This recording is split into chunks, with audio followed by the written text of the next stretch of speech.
অপু সেদিন জেলেপাড়ায় কড়ি খেলিতে গিয়াছিল। বেলা 2টা বা 2:30টার কম নয়। রৌদ্রে অত্যন্ত প্রখর। প্রথমে সে 3 কড়ি জেলের বাড়ি গেল। 3 কড়ির ছেলে বঙ্কা পেয়ারাতলায় বাঁখারি চাচিতেছিল। অপু বলিল, এই কড়ি খেলবি? খেলিবার ইচ্ছা থাকিল, বঙ্কা বলিল, তাহাকে এখনই নৌকায় যাইতে হইবে, খেলা করিতে গেলে বাবা বকিবে। সেখান হইতে সে গেল রামচরণ জেলের বাড়ি। রামচরণ দাওয়ায় বসিয়া তামাক খাইতেছিল। অপু বলিল, হৃদয় বাড়ি আছে? রামচরণ বলিল, হৃদয় কেন ঠাকুর, কড়ি খেলা বুঝি? এখন যাও, হৃদয় বাড়ি নেই। ঠিক দুপুরবেলায় ঘুরিয়া অপুর মুখ রাঙা হইয়া গেল।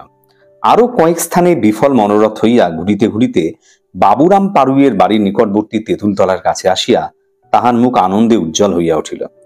তেঁতুলতলায় কড়ি খেলার আড্ডা খুব জমিয়াছে। সকলেই জেলে পাড়ার ছেলে। কেবল ব্রাহ্মণ পাড়ার ছেলের মধ্যে আছে পটু। অপুর সঙ্গে পটুর তেমন আলাপ নাই, কারণ পটুর যে পাড়ায় বাড়ি, অপুদের বাড়ি হইতে তাহা অনেক দূর। অপুর চেয়ে বয়সে পটু কিছু ছোট। অপুর মনে আছে, প্রথম যেদিন সে প্রসন্ন গুরুমহাশয়ের পাঠশালায় ভর্তি হইতে যায়, সেদিন এই ছেলেটিকেই সে শান্তভাবে বসিয়া তালপাতা মুখে পুড়িয়া চিবাইতে দেখিয়াছিল। পটু কড়ির গোজে বাহির করিয়া দেখাইল। রাঙা সুতার বুনানি ছোট গেজেটি তাহার অত্যন্ত শখের জিনিস। বলিল, 17টা এনেছি, 7টা সোনা গোটে, হেরে গেলে আরো আনব। পরে গেজেটা দেখাইয়া হাসি মুখে কহিল, কেমন দেখছিস, গেজেটায় 1 পণ কড়ি ধরে। খেলা আরম্ভ হইল। প্রথমটা পটু হারিতেছিল, পরে জিতিতে শুরু করিল। কয়েকদিন মাত্র আগে পটু আবিষ্কার করিয়াছে যে কড়ি খেলায় তাহার হাতের লক্ষ্য অব্যর্থ হইয়া উঠিয়াছে। সেই জন্যই সে দিগ্বিজয়ের উচ্চাশায় প্রলুব্ধ হইয়া এত দূর আসিয়াছিল। খেলার নিয়মানুসারে পটু উপর হইতে টুক করিয়া বড় কড়ি দিয়া তাক ঠিক করিয়া মারিতেই যেমন একটি কড়ি বো করিয়া ঘুরিতে ঘুরিতে ঘর হইতে বাহির হইয়া যায়, অমনি পটুর মুখ অসীম আহ্লাদে উজ্জ্বল হইয়া ওঠে। পরে সে জিতিয়া পাওয়া কড়িগুলি তুলিয়া গেজের মধ্যে পুড়িয়া লোভে ও আনন্দে বারবার গেজেটির দিকে চাহিয়া দেখে, সেটি ভর্তি হইতে আর কত বাকি। কয়েকজন জেলের ছেলে কি পরামর্শ করিল। একজন পটুকে বলিল, আর 1 হাত তফাৎ থেকে তোমায় মারতে হবে ঠাকুর, তোমার হাতে টিপ বেশি। পটু বলিল, বারে, তা কেন? টিপ বেশি থাকাটা দোষ বুঝি? তোমরাও যেত না, আমি তো কাউকে বারণ করিনি। পরে সে চারিদিকে চাহিয়া দেখিল, জেলের ছেলেরা সব একদিকে হইয়াছে। পটু ভাবিল, এত বেশি কড়ি আমি কোনোদিন জিতিনি, আজ আর খেলছি না। খেললে কি আর এই কড়ি বাড়ি নিয়ে যেতে পারবো? আবার 1 হাত বাদ বেশি, সব হেরে যাব। হঠাৎ সে কড়ির ছোট্ট থলিটি হাতে লইয়া বলিল, আমি 1 হাত বেশি নিয়ে খেলবো না, আমি বাড়ি যাচ্ছি। পরে জেলে ছেলেদের ভাবভঙ্গি ও চোখের নিষ্ঠুর দৃষ্টি দেখিয়া সে নিজের অজ্ঞাতসারে নিজের কড়ির থলিটি শক্ত মুঠায় চাপিয়া রহিল। একজন আগাইয়া আসিয়া বলিল, তা হবে না ঠাকুর, কড়ি জিতে পালাবে বুঝি? সঙ্গে সঙ্গে সে হঠাৎ পটুর থলিশুদ্ধ হাতটা চাপিয়া ধরিল। পটু ছাড়াইয়া লইতে গেল, কিন্তু জোরে পারিল না। বিষণ্ণ মুখে বলিল, বারে, ছেড়ে দাও না আমার হাত। পিছন হইতে কে একজন তাকে ঠেলা মারিল। সে পড়িয়া গেল বটে, কিন্তু কড়ির থলি ছাড়িল না। সে বুঝিয়াছে এইটি কারিবার জন্য ইহাদের চেষ্টা। পড়িয়া গিয়া সে প্রাণপণে থলিটা পেটের কাছে চাপিয়া রাখিতে গেল, কিন্তু একই সে ছেলে মানুষ, তাতে গায়ের জোরও কম। জেলে পাড়ার বলিষ্ঠ তাহার চেয়ে বয়সে বড় ছেলেদের সঙ্গে কতক্ষণ যুজিতে পারিবে? হাত হইতে কড়ির থলিটি অনেকক্ষণ কোন ধারে ছিটকাইয়া পড়িয়াছিল। কড়িগুলি চারিধারে ছত্রাকার হইয়া গেল। অপু প্রথমটা পটুর দুর্দশায় একটু খুশি না হইয়াছিল তাহা নয়, কারণ সেও অনেক কড়ি হারিয়াছে। কিন্তু পটুকে পড়িয়া যাইতে দেখিয়া, বিশেষ করিয়া তাহাকে অসহায়ভাবে পড়িয়া মার খাইতে দেখিয়া তাহার বুকের মধ্যে কেমন করিয়া উঠিল। সে ভিড় ঠেলিয়া আগাইয়া গিয়া বলিল, ছেলে মানুষ, ওকে তোমরা মারছো কেন? বারে, ছেড়ে দাও, ছাড়ো। পরে সে পটুকে মাটি হইতে উঠাইতে গেল, কিন্তু পিছন হইতে কাহার হাতের ঘুষি খাইয়া খানিকক্ষণ সে চোখে কিছু দেখিতে পাইল না। তারপর ঠেলা ঠেলিতে সেও মাটিতে পড়িয়া গেল। বাড়ি ঢুকিয়াই অপু দুর্গাকে বলিল, দিদি, শিউলিতলায় গুড়ির কাছে আমি একটা বাঁকা কঞ্চি রেখে গিয়েছি, আর তুই বুঝি সেটাকে ভেঙে 2 খণ্ড করে রেখেছিস? দুর্গা সেখানাকে ভাঙিয়াছিল ঠিকই। আহা, ভারী তো একখানা বাঁকা কঞ্চি, তোর যত পাগলামি। বাঁশবাগানে খুঁজলে কঞ্চি আর মিলবে না বুঝি? কঞ্চির ভারী অমিল কিনা? অপু লজ্জিত মুখে বলিল, অমিল না তো কি? তুই এনে দে দিঘি ওই রকম একখানা কঞ্চি, আমি কত খুঁজে পেতে নিয়ে আসবো, আর তুই সব ভেঙে ভেঙে চুরে রাখবি। বেশ তো। তার চোখে জল আসিয়া গেল। দুর্গা বলিল, দেব এনো যত চাস, কান্না কিসের? বাঁকা কঞ্চি অপুর জীবনে এক অদ্ভুত জিনিস।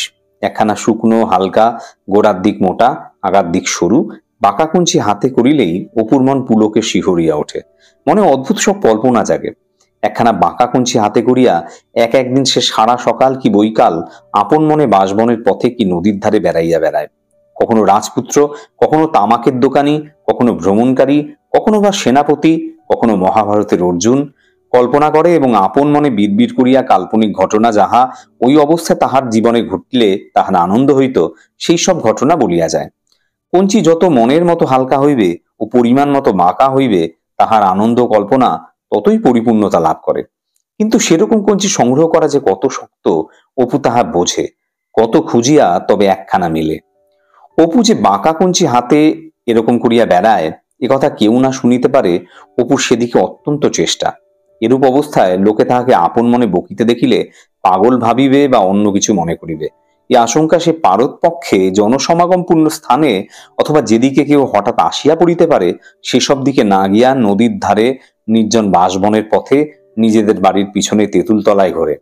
এ অবস্থা তাহাকে কেউ না দেখে সেদিকে তাহার অত্যন্ত সতর্ক দৃষ্টি। উচিত যদি কেহ আসিয়া পড়ে তখন সে জিভ কাটিয়া হাতের কঞ্চিখানা ফেলিয়া দেয়, পাছে কেউ কিছু মনে করে। এজন্য তাহার ভারী লজ্জা। কেবল জানে তাহার দিদি তাহাকে এই অবস্থায় দু একবার দেখিয়া ফেলিয়াছিল, কাজে দিদির কাছে আর লুকাইয়া কি হইবে। তাই সে বাঁকা কঞ্চির কথা দিদিকে স্পষ্টতই জিজ্ঞাসা করিল। অন্য লোক হইলে লজ্জায় অপু কখনোই এই কথা উল্লেখ করিতে পারিত না। যদিও কেহই জানে না অপুর সহিত বাঁকা কঞ্চির কি রহস্যময় সম্পর্ক, তবুও অপুর মনে হয় সকলেই সে কথা জানে বলিয়াই সকলে তাহাকে পাগল বলিয়া ঠাট্টা করিবে। কে বুঝিবে একখানা বাঁকা কঞ্চি হাতে পাইলে সে না খাইয়া দাইয়া নদীর ধারে কি কোনো জনহীন বনের পথে কি অপূর্ব আনন্দেই সারাদিন একা একা কাটাইয়া দিতে পারে। দিদিকে অনুরোধ করিয়াছিল, মাকে যেন এসব বলিস নে দিদি। দুর্গা বলে নাই। সে জানে অপু একটা পাগল, ভারী মমতাও হয় ওর ওপর। ছোট্ট বোকা আদুরে ভাইটা, এসব মাকে বলিয়া কি হইবে।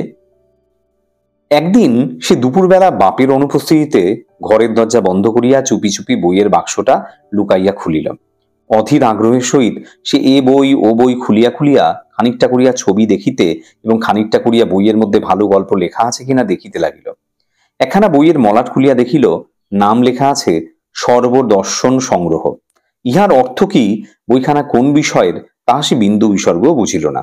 বইখানা খুলিতেই একখানা কাগজ কাটা পোকা নিঃশব্দে বিবর্ণ মার্বেল কাগজের নিচ হইতে বাহির হইয়া ঊর্ধ্বশ্বাসের যেদিকে দুই চোখ যায় দৌড় দিল। অপু বইখানা নাকের কাছে লইয়া গিয়া ঘ্রাণ লইল। কেমন পুরনো গন্ধ। মেটে রঙের পুরু পুরু পাতাগুলোর এই গন্ধটা তার বড় ভালো লাগে। গন্ধটায় কেবলই বাবার কথা মনে করাইয়া দেয়। লুকাইয়া পড়িতে পড়িতে এই বইখানিতেই একদিন সে পড়িল বড় অদ্ভুত কথাটা। হঠাৎ শুনিলে মানুষ আশ্চর্য হইয়া যায় বটে, কিন্তু ছাপার অক্ষরে বইখানার মধ্যে এ কথা লেখা আছে। সে পড়িয়া দেখিল।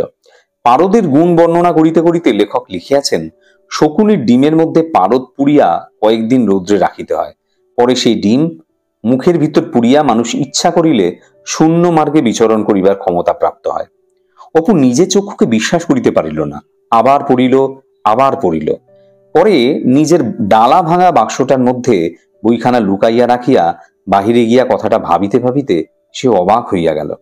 দিদিকে জিজ্ঞাসা করে, শকুনিরা বাসা বাঁধে কোথায় জানিস দিদি? তাহার দিদি বলিতে পারে না। সে পাড়ার ছেলেদের সতু, নীলু, কানু, পটল, ন্যাড়া সকলকে জিজ্ঞাসা করে। কেউ বলে সেখানে নয়, উত্তর মাঠে উঁচু গাছের মাথায়। তাহার মা বকে, এই দুপুরবেলা কোথায় ঘুরে বেড়াস? অপু ঘরে ঢুকিয়া শুইবার ভান করে। বইখানা খুলিয়া সেই জায়গাটা আবার পড়িয়া দেখে। আশ্চর্য, এত সহজে উড়িবার উপায়টা কেউ জানে না। হয়তো এই বইখানা আর কাহারও বাড়ি নাই, শুধু তাহার বাবারই আছে। হয়তো এই জায়গাটা আর কেউ পড়িয়া দেখে নাই, শুধু তাহারই চোখে পড়িয়াছে এতদিনে। বইখানার মধ্যে মুখ গুজিয়া আবার সে আঘ্রাণ লয় সেই পুরনো পুরনো গন্ধটা। এই বইয়ে যাহা লেখা আছে তাহার সত্যতা সম্বন্ধে তাহার মনে আর কোনো অবিশ্বাস থাকে না। পারদের জন্য ভাবনা নাই। পারদ মানে পাড়া, সে জানে। আয়নার পেছনে পাড়া মাখানো থাকে। একখানা ভাঙা আয়না বাড়িতে আছে, উহা জোগাড় করিতে পারিবে এখন। কিন্তু শকুনির ডিম এখন সে কোথায় পায়? দুপুরে খাওয়া দাওয়ার পরে একদিন তাহার দিদি ডাকে, আয় শোন অপু, মজা দেখবি আয়। পরে সে এক মুঠা পাতের ভাত লইয়া বাড়ির খিড়কি দোরের বাঁশবাগানে গিয়া হাঁক দেয়। আয় ভুলো তু ডাক দিয়াই দুর্গা ভাইয়ের দিকে হাসি হাসি মুখে চুপ করিয়া থাকে, যেন কি অপূর্ব রহস্য পুরীর দুয়ার এখনই তাহাদের চোখের সামনে খুলিয়া যায়। হঠাৎ কোথা হইতে কুকুরটা আসিয়া পড়িতেই দুর্গা হাত তুলিয়া বলিয়া ওঠে, ওই এসেছে, কোত্থেকে এলো এলো দেখলি? খুশিতে সে হি হি করিয়া হাসে। রোজ রোজ কুকুরকে ভাত খাওয়ানোর ব্যাপারে দুর্গার আমোদ হয় ভারী। তুমি হেঁকে দাও। কেউ কোথাও নাই, চারদিক চুপ। ভাত মাটিতে নামাইয়া দুর্গা চোখ বুজিয়া থাকে। আশা ও কৌতূহলের ব্যাকুলতায় বুকের মধ্যে ঢিপ ঢিপ করে। মনে মনে ভাবে, আজ ভুলো আসবে না বোধহয়। দেখি দেখি কোত্থেকে আসে, আজকে আর শুনতে পেয়েছে। হঠাৎ ঘন ঝোপে একটা শব্দ ওঠে। চক্ষে নিমেষে বন জঙ্গলে লতা পাতা ছিড়িয়া ফুরিয়া হাঁপাইতে হাঁপাইতে ভুলো কোথা হইতে নক্ষত্র বেগে আসিয়া হাজির। অমনি দুর্গার সমস্ত গা দিয়ে একটা কিসের স্রোত বহিয়া যায়। বিস্ময় ও কৌতুকে তাহার চোখ মুখ উজ্জ্বল দেখায়। মনে মনে ভাবে, ঠিক শুনতে পায় তো, আসে কোত্থেকে? আচ্ছা, কাল একটু চুপি চুপি ডেকে দেখবো দেখি, তাও শুনতে পাবে। এই আমোদ উপভোগ করিতে সে মায়ের বকুনি সহ্য করিয়াও রোজ খাইবার সময় নিজে বরং কিছু কম খাইয়া কুকুরের জন্য কিছু ভাত পাতে সঞ্চয় করিয়া রাখে। অপু কিন্তু দিদির কুকুর ডাকিবার মধ্যে কি আমোদ আছে তা খুঁজিয়া পায় না। দিদির ওসব মেয়েলি ব্যাপারের মধ্যে সে নাই। অধীর আগ্রহে ভোজনরত শীর্ণ কুকুরটা দিকে সে চাহিয়াও দেখে না, শুধু শকুনির ডিমের কথা ভাবে। অবশেষে সন্ধান মিলিল। হিরু নাপিতের কাঁঠালতলায় রাখালেরা গরু বাঁধিয়া গৃহস্থের বাড়িতে তেল তামাক আনিতে যায়। অপু গিয়া তাহাদের পাড়া রাখালকে বলিল, তোরা কত মাঠে মাঠে বেড়াস, শকুনির বাসা দেখতে পাস? আমায় যদি একটা শকুনির ডিম এনে দিস, আমি 2 পয়সা দেব। দিন চারেক পরেই রাখাল তাহাদের বাড়ির সামনে আসিয়া তাহাকে ডাকিয়া কোমরের থলি হইতে 2টা কালো কালো রঙের ছোট ছোট ডিম বাহির করিয়া বলিল, এই দেখো ঠাকুর, এনেছি। অপু তাড়াতাড়ি হাত বাড়াইয়া বলিল, দেখি। পরে আহ্লাদের সহিত উল্টাইতে পাল্টাইতে বলিল, শকুনির ডিম, ঠিক তো? রাখাল সে সম্বন্ধে ভুরি ভুরি প্রমাণ উত্থাপিত করিল। ইহা শকুনির ডিম কিনা এ সম্বন্ধে সন্দেহের কোনো কারণ নাই। সে নিজের জীবন বিপন্ন করিয়া কোথাকার কোন উঁচু গাছের মগডাল হইতে ইহা সংগ্রহ করিয়া আনিয়াছে, কিন্তু 2 আনার কমে দিবে না। পারিশ্রমিক শুনিয়া অপু অন্ধকার দেখিল। বলিল, 2 পয়সা দেব। আর আমার কড়িগুলো নিবি? সব দিয়ে দেব, 1 টিনের ঠোঙা করি সব। এই এত বড় বড় সোনা গেটে, দেখবি? দেখাবো। রাখালকে সাংসারিক বিষয়ে অপুর অপেক্ষা অনেক হুঁশিয়ার বলিয়া মনে হইল। সে নগদ পয়সা ছাড়া কোনো রকমেই রাজি হয় না। অনেক দরদস্তুরের পর আসিয়া 4 পয়সায় দাঁড়াইল। অপু দিদির কাছে চাহিয়া চিন্তিয়া 2 পয়সা জোগাড় করিয়া তাহাকে চুকাইয়া দিয়া ডিম 2টি লইল। তাহা ছাড়া রাখাল কিছু করিও লইল। এই কড়িগুলা অপুর প্রাণ। অর্ধেক রাজত্ব রাজকন্যার বিনিময়েও সেই কড়ি কখনো হাতছাড়া করিত না অন্য সময়। কিন্তু আকাশে উড়িবার আমোদের কাছে কি আর বেগুন বিচি খেলা? ডিমটা হাতে করিয়া তাহার মনটা যেন ফু দেওয়া রাবারের বেলুনের মতো হালকা হইয়া ফুলিয়া উঠিল। সঙ্গে সঙ্গে যেন একটা সন্দেহের ছায়া তাহার মনে আসিয়া পৌঁছিল। এটুকু এতক্ষণ ছিল না, ডিম হাতে পাওয়ার পর হইতে যেন কোথা হইতে ওটুকু দেখা দিল, খুব অস্পষ্ট। সন্ধ্যার আগে আপন মনে নেড়াদের জাম গাছের কাঁটাগুড়ির ওপর বসিয়া সে ভাবিতে লাগিল, সত্যি সত্যি উড়া যাইবে তো? সে উড়িয়া কোথায় যাইবে? মামার বাড়ির দেশে? বাবা যেখানে আছে সেখানে? নদীর ওপারে? শালিক পাখি ময়না পাখির মতো ওই আকাশের গায়ে তারাটা যেখানে উঠিয়াছে? সেই দিনই কি তাহার পরদিন সন্ধ্যার একটু আগে দুর্গা সলিতার জন্য ছেঁড়া ন্যাকড়া খুঁজিতেছিল। তাকে হাড়ি কলসির পাশে গোজা সলিতা পাকাইবা ছেঁড়া খোড়া কাপড়ের টুকরার তাল হাতড়াইতে হাতড়াইতে কি যেন ঠক করিয়া তাহার পিছন হইতে গড়াইয়া মেজের উপর পড়িয়া গেল। ঘরের ভিতর অন্ধকার, ভালো দেখা যায় না। দুর্গা মেজে হইতে উঠাইয়া লইয়া বাহিরে আসিয়া বলিল, ওমা, কিসের 2 বড় বড় ডিম এখানে? পরে একেবারে গুঁড়ো হয়ে গিয়েছে। দেখেছো কি পাখি ডিম পেরেছে ঘরের মধ্যে মা? তাহার পর কি ঘটিল সে কথা না তোলাই ভালো। অপু সেদিন রাত্রে খাইল না। কান্না, হই হই কাণ্ড। তাহার মা ঘাটে গল্প করে, ছেলেটার যে কি কাণ্ড! ওমা, এমন কথা কখনো কেউ শুনেছে? শুনেছ সেজ ঠাকুরজি? শকুনির ডিম নিয়ে নাকি মানুষ উঠতে পারে। ওই ওদের বাড়ির রাখাল ছোড়াটা বদমাইশের ধারী, তাকে বুঝি বলেছে সে কোত্থেকে 2 কাগের নাকি সে ডিম এনে বলেছে, এ নাও শকুনির ডিম।